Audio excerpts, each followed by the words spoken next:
Shalom Bapak Ibu yang terkasih dalam Tuhan. Kali ini saya buat sesuatu yang pendek untuk menyampaikan sesuatu, yaitu bagaimana hidup yang bersyukur dalam firman. Ini di resolusi tahun 2026. Ya, saya mengajak kita untuk melihatnya.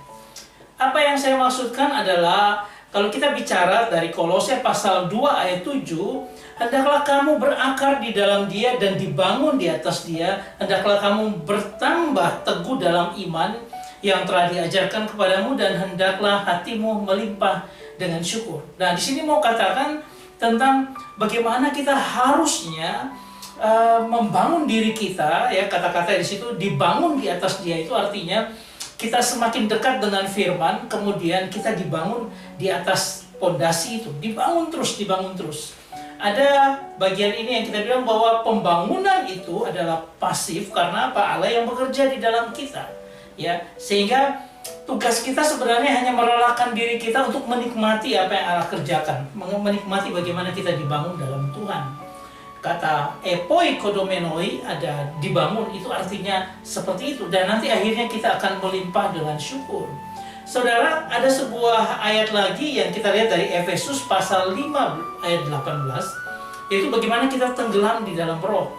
Jadi Rasul Paulus ini mau mengajak jemaat waktu itu adalah, janganlah kamu mabuk oleh anggur, karena anggur menimbulkan hawa nafsu, tetapi hendaklah kamu penuh dengan roh. Nah, kata-kata hendaklah kamu penuh dengan roh dari plereuste, itu artinya apa? Itu artinya kita dipenuhi dengan Roh Kudus dalam kehidupan kita. Kalau NIV menerjemahkan dengan be filled with the Spirit, kita diisi dengan Roh Kudus. Kalau Weymouth New Testament menyatakan tentang drink deeply of His Spirit. Jadi kita masuk ke dalam Dia dengan kuat begitu, lalu menyerap semuanya dalam Tuhan. Kita dibangun. Jadi kalau kata-kata ini adalah imperatif, berarti haruslah kamu penuh dengan roh. Ini adalah apa yang Paulus sampaikan kepada kita. Dan ada satu ayat lagi dalam Amsal pasal 25 ayat 2, bahwa apa? Kemuliaan Allah itu merahasiakan sesuatu, tetapi kemuliaan raja-raja menyelidiki sesuatu. Kata hakor adalah artinya kal infinitif. Infinitif merupakan tujuan daripada seluruh perikop ini, yaitu bahwa kita harus menyelidikinya. Arti menyelidiki sendiri adalah to penetrate, menembus. Kita harus membuka selubung daripada firman, kita tembus. Atau dikatakan to examine intimately, artinya memeriksa dengan seksama. Dan pada akhirnya saya mau tawarkan kepada kita untuk resolusi 2026, saya ada kelompok pembacaan Alkitab setahun.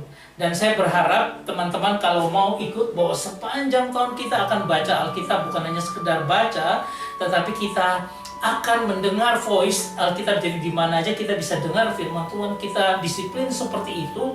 Seperti PAS yang saya buat, pembacaan Alkitab setahun, grupnya itu ada kurang lebih 82 anggota sekarang. Dan saya berharap teman-teman yang lain yang mendengar ini bisa mengikutinya, sehingga apa? Kita bisa bergumul bersama dalam firman Tuhan selama tahun 2026. Ini sudah saya lakukan hampir 3-4 tahun ini, dan saya akan terus lakukan biar kita terus membaca berulang kali akan Alkitab. 1 tahun full dari Kejadian sampai dengan Wahyu kita selesaikan, ya. Dan saya kasihkan sound-nya atau voice-nya, karena apa? Kita bisa mendengarnya firman Tuhan terus menerus tiap hari. Walaupun kita sibuk, mungkin kita pakai earphone, kita bisa mendengarnya. Dan saya berharap ini menjadi berkat dalam kehidupan kita. Tuhan memberkati kita semua. Amin.